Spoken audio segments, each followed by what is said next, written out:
influencia de la Iglesia Católica en el pueblo venezolano. Durante el gobierno de Pérez Jiménez, Venezuela estuvo sometida a un régimen militar y totalitario. Pero esto terminó gracias a la activa participación de la Iglesia en diferentes aspectos de la sociedad. Entre ellos podemos destacar la Carta Pastoral publicada el 1 de mayo de 1956, que revolucionó la mentalidad de todo un país.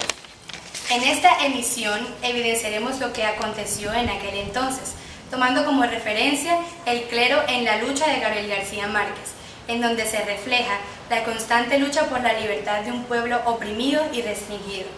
Anderson Gómez, nuestro periodista, realizó una serie de entrevistas e investigaciones acerca de lo sucedido. Vamos contigo, Anderson. Buenas tardes. Nos encontramos hoy con el expresidente de Pibillor, el señor Rafael Díaz. Queríamos realizarle una pregunta. ¿Implementaría usted un régimen militar en su gobierno? Mi respuesta a eso, querido Anderson, es rotunda, un no. ¿Por qué? Porque con una forma de gobierno de este tipo tendríamos que los tres poderes perderían su independencia. Tendríamos un Congreso avasallado e ignorado, tendríamos persecuciones civiles, tendríamos hostigamiento a la prensa, tendríamos los niveles más altos de corrupción en nuestra historia. Creo que para cada habitante de Pibillor en mi gobierno tiene la plena constancia de que se le hizo partícipe a través de los medios pertinentes como la consulta popular para cada decisión estatal referente a ellos mismos. Nos encontramos con el señor Juan Romero, ciudadano venezolano, el cual vivió su experiencia propia, el régimen de 1957. Queríamos preguntarle cómo se sintió usted. Pues para mí fue una experiencia bastante difícil, ya que si bien sabemos el problema estaba entre el régimen militar y la iglesia, los directos afectados somos nosotros, el pueblo venezolano, ya que normalmente se vivía una situación inquietante en la que en cualquier momento se podría formar una revuelta tanto entre la iglesia o el régimen militar, o por el contrario, los mismos militares abusaban de su poder contra nosotros. Entonces para nosotros fue una situación bastante difícil e inquietante saber que en cualquier momento a nosotros nos podría pasar algo. Nos encontramos con Camila Castañeda, ciudadana colombiana. Queríamos realizarle una pregunta. Camila, ¿qué piensas tú si en Colombia se establece un régimen como el venezolano? Bueno, la situación que vemos actualmente en Colombia no está muy alejada de la situación de Venezuela en 1957, porque aquí también vemos la mala dirección de los gobernantes y que no se aprovechan los recursos que tiene Colombia. Y esto también lo vemos afectado dentro de la salud, la educación y la pobreza que viven los colombianos. Nos encontramos con el padre Jesús Hernández, a quien queremos formularle una pregunta. Padre, ¿cómo hizo usted para lidiar con la presión del Vaticano? Bueno, yo para ese entonces lo que hice fue adoptar una posición combativa. Yo todas las noches me sentaba enfrente de mi máquina a ejercer mi doble ministro, sacerdote y periodista. Recuerdo una noche que me llamó el Ministerio del Interior y pues lógicamente yo le contesté a lo que el señor ministro me dijo, que debía modificar mi comportamiento porque no era conveniente para mi perfil. A lo que yo le dije que mis editoriales yo las pensaba, las escribía y luego de eso las lanzaba antes de meditarlas. Y pues que lógicamente, así suene feo, no me importaba qué pensaba él con respecto a mis editoriales. Después de eso me llamó el señor Vallenilla, en donde me citó a su despacho y ahí tuvimos un debate muy largo porque él no estaba de acuerdo con mi punto de vista acerca de lo que es el régimen del señor José Hernández.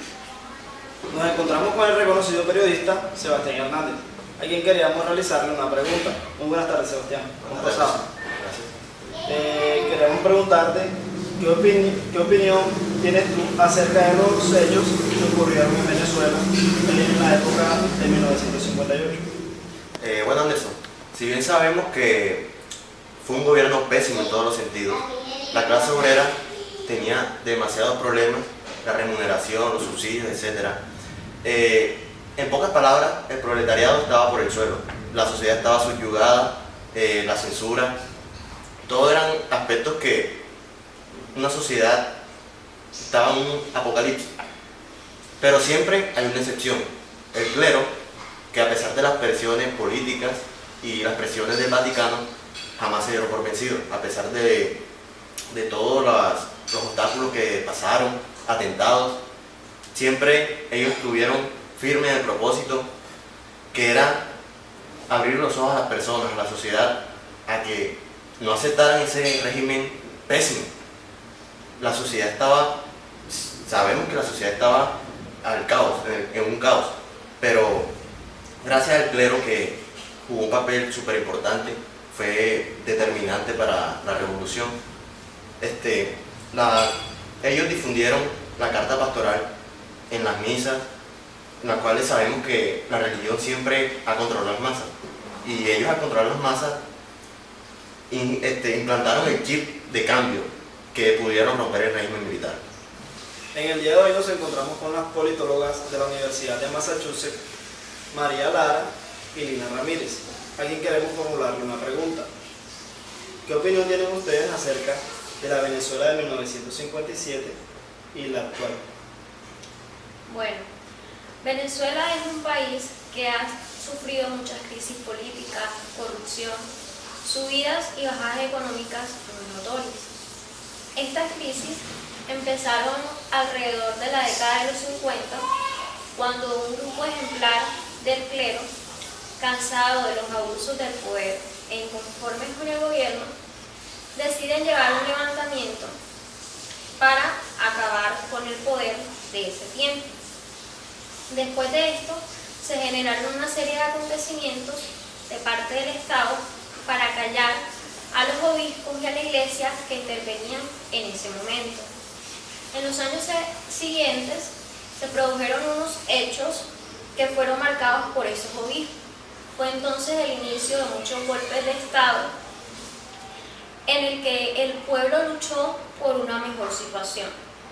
Hoy en día la historia se repite y parece que al pueblo se le olvidara. Como dice el dicho, el pueblo que olvide su historia estará condenado a repetirla. Y hoy en día Venezuela vive un ciclo de dictaduras, en el que podemos ver cómo el gobierno ha sometido a la sociedad y cómo ésta ha reaccionado frente a estos actos. Y es que ciertamente Venezuela es un país muy rico en petróleo.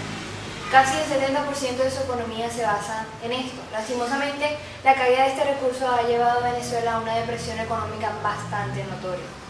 Si le podemos adicionar a esto los problemas de seguridad, de alimentación e incluso en la salud, podemos concluir que el mal manejo que han tenido los gobernantes en este país han debilitado todas las oportunidades que este pudo haber tenido en un futuro. Ciertamente la economía es un ciclo muy cambiante, muy inestable, que en un abrir y cerrar de ojos puede derrumbar todo lo que un país puede tener. Y eso es una realidad innegable a los ojos del mundo.